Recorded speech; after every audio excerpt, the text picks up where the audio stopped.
কথায় বলে সাধের লাউ, কিন্তু এখন সেই সাধের লাউ নিয়ে আর মাথা ব্যথা নেই চাষিদের। পূর্ব বর্ধমানের দামোদর নদের পাড়ে লাউ শাক নিয়েই শুধু আগ্রহ, ফল ধরুক চাইছেন না তারা।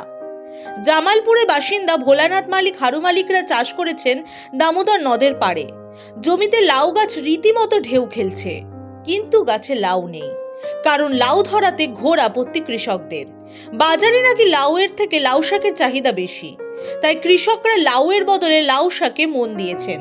চাষিরা বলছেন ধান আলুর পরিবর্তে তারা বিকল্প চাষ করছেন, তবে বিকল্প চাষ হিসেবে লাউকে বেছে নিলেও গাছে লাউ ফলানো যাবে না।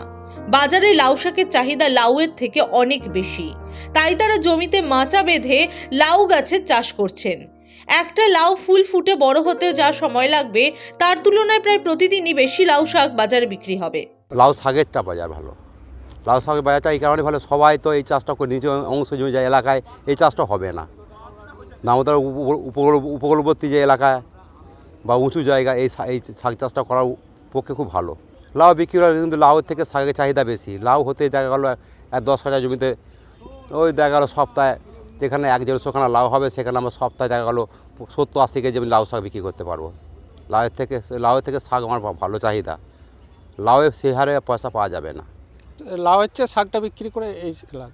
হাইব্রিডের লাউ হলে সেটা শাকটা কম হবে, লাউটা বেশি হবে, যার জন্য। আর আমাদের এটা দেশি লাউ, এমনি গাছটা খুব হবে, যার জন্য বাজারে শাকের চাহিদাটা খুব।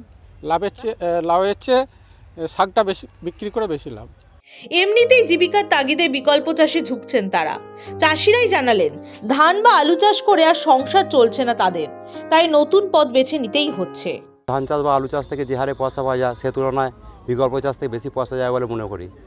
সবচেয়ে বড় কথা, যারা ক্ষুদ্র প্রান্তিক চাষি 2-1 বিঘা 10 কাঠা জমি নিয়ে ওই ধান চাষ বা আলু চাষ করে সংসার চালানো যাবে না। তার সাথে ছেলে মেয়ে লেখাপড়া, মানে দুর্বিষহ ব্যাপার। সেই জন্য বিকল্প চাষ হিসেবে প্রতিদিনে যাতে পয়সা পাওয়া যাবে সেই দিকে আমাদেরকে লক্ষ্য রাখতে হবে, সংসার চালানোর জন্য, জীবন জীবিকার বেঁচে থাকার জন্য। সেই জন্য লাউ শাক চাষটা বেছে নিয়েছি। সবচেয়ে বড় কথা, আলু চাষ করে যে হারে আলু বীজের দাম বা সারের দাম, সে তো কবে 3 মাস 4 মাস পরে মহাজনের কাছ থেকে ধার নিয়ে বীজ চাপান, সে তুলনায় আমরা লাভ করতে পারবো না। সেই কারণেই আমরা বিকল্প চাষ হিসেবে লাউ শাক চাষ